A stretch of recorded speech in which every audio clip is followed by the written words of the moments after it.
Hello दोस्तों, मेरा नाम है पुजारी महादेव। आज मैं आप लोगों को जो टॉपिक सिखाऊंगा समझाऊंगा उस टॉपिक का नाम है एडमिशन ऑफ पार्टनर।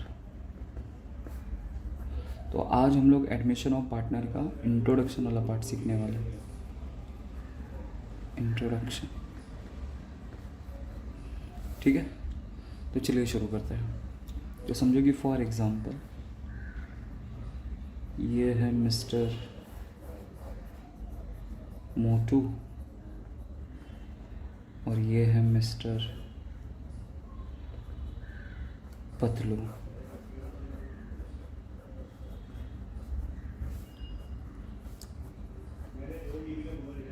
पतलू, तो ये कहानी है दो दोस्तों की। तो एक था मोटू, दूसरा था पतलू।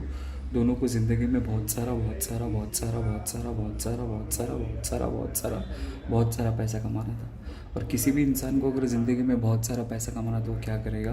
बिज़नेस करेगा। और बिज़नेस करके इंसान क्या कर सकता है? बहुत सारा पैसा कमा सकता है। तो इसलिए मोटू और पतलू ने सोचा कि हम दोनों मिलके एक पार्टनरशिप बिज़नेस स्टार्ट करते हैं। पार्टनरशिप बिज़नेस, तो पार्टनरशिप बिज़नेस वो बिज़नेस होता है जिसमें दो या दो से ज़्यादा लोग मिलके अगर बिज़नेस करेंगे, उस टाइप के बिज़नेस को बोला जाता है पार्टनरशिप बिज़नेस। तो जब दो लोग आपस में पार्टनरशिप बिज़नेस शुरू कर रहे थे, तो पार्टनरशिप बिज़नेस शुरू करते समय दोनों पहले ही डिसाइड करना पड़ता है इन लोगों को कि बिज़नेस में जो भी प्रॉफिट होगा, जो भी लॉस होगा, उसको हम लोग आपस में रेशो के हिसाब से डिस्ट्रीब्यूट करके लेंगे। रेशो रेशो का मतलब आप लोग ऐसा समझो कि 3:2 भी हो सकता है, 2:1 भी हो सकता है, या 4:3 भी हो सकता है, या फिर 5:1 भी हो सकता है। कुछ भी रेशो हो सकता है। तो बेसिकली लोगों की मतलब ये रेशो का मतलब क्या दिखाता है कि बिज़नेस में अगर समझो प्रॉफिट होगा तो उसका 3 हिस्सा पहले पार्टनर को मिलेगा और 2 हिस्सा सिर्फ पतलू को मिलेगा। मतलब जिसका पहला नाम उसका पहला रेशो, जिसका दूसरा नाम उसका दूसरा रेशो। तो रेशो अलग अलग हो सकता है, बट लोगों के दिमाग में क्या आएगा कि जब दो लोग मिलके अगर पार्टनरशिप बिज़नेस शुरू कर रहे हैं, तो जाहिर सी बात है कि जब पार्टनरशिप बिज़नेस होता है तो बिज़नेस में जो भी प्रॉफिट होगा, जो भी लॉस होगा, उसको तो इक्वली डिस्ट्रीब्यूट करना चाहिए। इक्वली का मतलब होता है 1:1 रेशो। मतलब अगर समझो कि अगर 100 रुपये का प्रॉफिट हुआ तो मोटू को 50 रुपीज़ मिलेगा और पतलू को 50 रुपीज़ मिलेगा। बट जनरली क्या होता है कि बिज़नेस के अंदर कि जो बंदा बिज़नेस में जितना ज़्यादा कैपिटल को कंट्रीब्यूट करेगा, वो बंदा बिज़नेस का उतना ज़्यादा प्रॉफिट लेके जाएगा। और जो बंदा जिस कंपनी में कैपिटल कम कंट्रीब्यूट करेगा, वो प्रॉफिट कम लेके जाएगा। तो इसलिए समझो कि अगर मैं रेशियो कंसिडर करूँ 3:2, तो इसका मतलब ऐसा समझो कि मोटू बिज़नेस में 3 लाख रुपए इन्वेस्ट किया है और समझो कि पतलू ने बिज़नेस के अंदर 2 लाख रुपए इन्वेस्ट किया है। अब ये दोनों के अंदर आपको क्या करना पड़ेगा कि दोनों को रेशो एक साथ लिख के रेशो बना लेंगे हम लोग। तो यहाँ पे समझो 3 लाख लिख दिया और मैंने यहाँ पे 2 लाख लिख दिया। तो यहाँ से 5 0 गया, यहाँ से 5 0 गया, तो बचा क्या? 3:2। ये रेशो बन गया।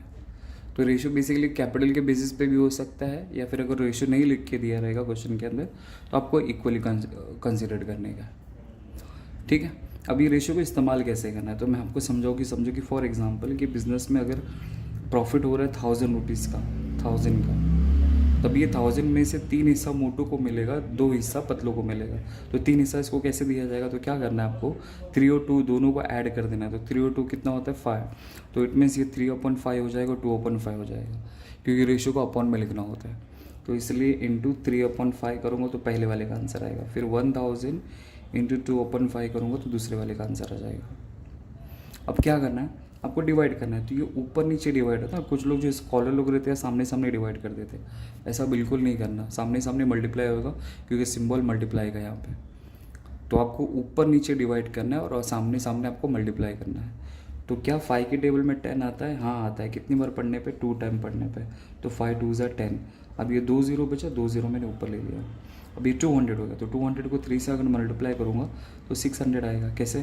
3 0 ज़ा 0, 3 0 ज़ा 0, 3 2 ज़ा 6। उसी तरह इसको भी अगर इसको डिवाइड करूँगा तो 200 ही आने वाला है, क्योंकि 5 2 ज़ा 10 और ये 2 0 लिख दिया।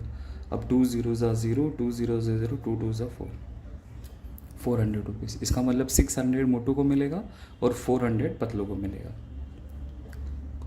मैं उम्मीद करता आपको नहीं समझा रहेगा, तो मैं दूसरा एग्जांपल देके आपको समझाता हूँ। समझो कि बिज़नेस में प्रॉफिट हो रहा है समझो 3000 रुपीज़ का।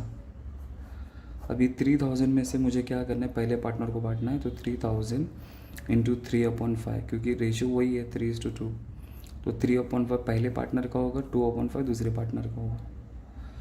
तो 5 6 30, अब ये 6 3 18 और यहाँ पे 2 0 बचा, यहाँ पे मैंने चिपका दिया। उसी तरह यहाँ पे करूँगा मैं 3000 इंटू 2/5, तो 5 6 30, 6 2 12, तो ये 1200 आ जाएगा। तो इसका मतलब मोटू को 1800 मिलेगा और पतलू को 1200 मिलेगा। बस, तो रेशियो को आपको हमेशा ऐसे डिस्ट्रीब्यूट करना है। जैसे प्रॉफिट हुआ उसी तरह लॉस भी हो सकता है। अगर मैं लॉस का एग्जांपल देना चाहूँ तो लॉस का भी ऐसे ही करना है आपको। समझो कि लॉस अगर हो रहा है 500 रुपीज़ का, 500 का लॉस हो गया, तो सेम वैसे ही करना है जैसे मैंने यहाँ पे किया था। एक लास्ट बार आपको करके दिखाता हूँ। तो इंटू 3/5 और फिर वापस 500 इंटू 2/5, मतलब उनका रेशियो वही होने वाला है 3:2 वाला पार्ट। तो 5 1 5, तो 1 को 3 से मल्टीप्लाई को 3 आएगा, तो 00 चिपका दिया, क्योंकि यहाँ पे 2 0 बचे, यहाँ पे लिख दिया मैंने। उसी तरह यहाँ पे भी 5 1 5, 1 को 2 से मल्टीप्लाई किया, 2 आया, 00 आ गया, यहाँ पे लिख दिया। तो कुछ भी हो, मतलब प्रॉफिट और लॉस हो, आपको हमेशा ऐसा डिस्ट्रीब्यूट करना है। ठीक है, चलो कहानी में आगे बढ़ते हैं। फिर क्या होता है कि जैसे जैसे फिर आगे क्या होता है कि जैसे जैसे वक्त बीतता जाता है, बिजनेस उनका ग्रो होते जाता है, तो उनका बिज़नेस ज़्यादा ग्रो होता है। तो ग्रो होने के साथ में क्या हो जाता है कि बिज़नेस के अंदर वर्कलोड ज़्यादा हो जाता है, वर्कलोड ज़्यादा होता है। तो वर्कलोड ज़्यादा होने की वजह से क्या होता है कि वो दो जो ओल्ड पार्टनर्स थे, वो दोनों के दोनों अपने बिज़नेस को अच्छी तरह से हैंडल नहीं कर पा रहे थे, मैनेज नहीं कर पा रहे थे। तो अभी उनको अपने बिज़नेस को अच्छी तरह से क्या करना है, मैनेज करना है। तो अच्छी तरह से मैनेज करने के लिए क्या करना पड़ेगा, बिज़नेस के अंदर एक नया पार्टनर लाना पड़ेगा।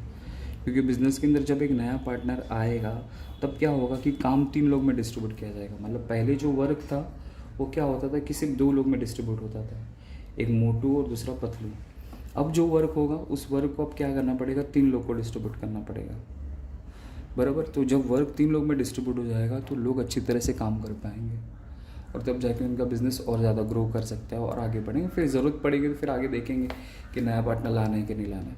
फिलहाल हम यहाँ पे एक ही पार्टनर की बात करेंगे। एक पार्टनरशिप बिजनेस में एक नया पार्टनर आता है तो क्यों आता है, तो आपको यही बात याद रखना है कि जब बिज़नेस के अंदर वर्कलोड बढ़ जाता है उस वजह से बिज़नेस के अंदर एक नया पार्टनर आता है।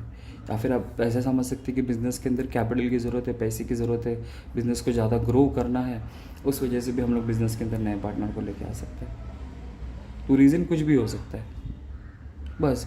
तो जब एक नया पार्टनर बिज़नेस के अंदर आता है तो नए पार्टनर के बिज़नेस आने की वजह से क्या होता है कि बिज़नेस का जो भी प्रॉफिट होता है, जो भी लॉस होता है, उसको अब क्या करना पड़ेगा, 3 लोग में डिस्ट्रीब्यूट करना पड़ेगा।